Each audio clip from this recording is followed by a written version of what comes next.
पुत्र किसे कहते हैं? लोग कहते हैं बेटा 4 गो जन्म गया, ये हमारा पुत्र है ना। वह पुत्र है ये नहीं है। पुत्र की 2 परिभाषा शास्त्र ने दी। पहली परिभाषा पू माने नरक, और त्र माने छुट्टी दिलाने वाला, उसे निकालने वाला। पू यानी नरक, त्र माने त्राण यानी छुटकारा दिलाने वाला। जो नरक से माता पिता को छुट्टी दिला दे, नरक न जाने दे, अगर नरक चले गए तो उसे निकाल लो, उसे कहते हैं पुत्र। यह है पुत्र की पहली परिभाषा। और दूसरी परिभाषा गरुड़ पुराण के इस श्लोक के आधार पर मैं आपको देता हूं। व्यास जी लिखते हैं गरुड़ पुराण में पुत्र की दूसरी परिभाषा क्या? जीवतो वाक्य करणात् छयाहे भूरि भोजनात् गया पिंड प्रदानांच त्रिभी पुत्रस्य पुत्रदा। जीवतो वाक्य करणात्, जीवतो यानी जब तक माता पिता जीता रहे, जिंदा रहे, वाक्य करणात् उनके वाक्य यानी उनकी आज्ञा को, करणात् माने करने से, जब तक जिंदा रहे उनकी एक एक आज्ञा का पालन करे।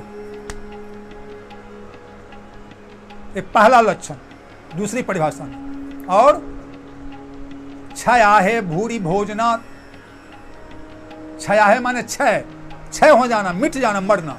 मरने के बाद भूरि माने पूरा, भोजनात् यानी उनका जो क्रिया है, उनका जो दाह संस्कार है, और उनका जो है ब्रह्मजौनार और तेरहा यानी जो करना चाहिए खर्च उनके कार्य में, उनके माने ब्राह्मण भोजन में, गोतिया नैया को खिलाने में, भोज भंडारा में, अंत्येष्टि क्रिया में, दान दहेज में, अपनी शक्ति के अनुसार पूरा खर्च करे। कंजूसी ना, खेत घर बेचे नहीं, लेकिन जितनी शक्ति हो उतना उनके अंत्येष्टि क्रिया में, उनके कार्य में, उनके श्राद्ध में खर्च करे अपनी शक्ति के अनुसार, उसमें कंजूसी न करे। और तीसरा गया पिंड प्रदानांच, और गया में जाकर के आश्विन के कृष्ण पक्ष में, पितर पक्ष में जाके पिंड दान करे।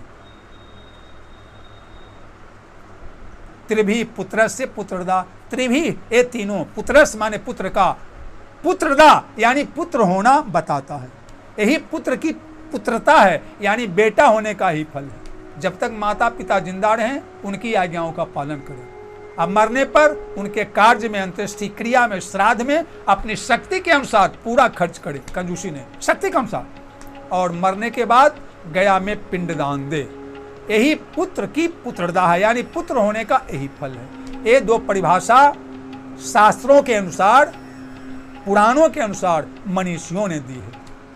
अतः हमें भी ऐसा ही पुत्र बनना चाहिए, ताकि उनका भी उद्धार हो। ऐसा जब करेंगे तो मेरा भी उद्धार करने वाला पुत्र हो ही जाएगा। श्री वृंदावन बिहारी लाल की जय।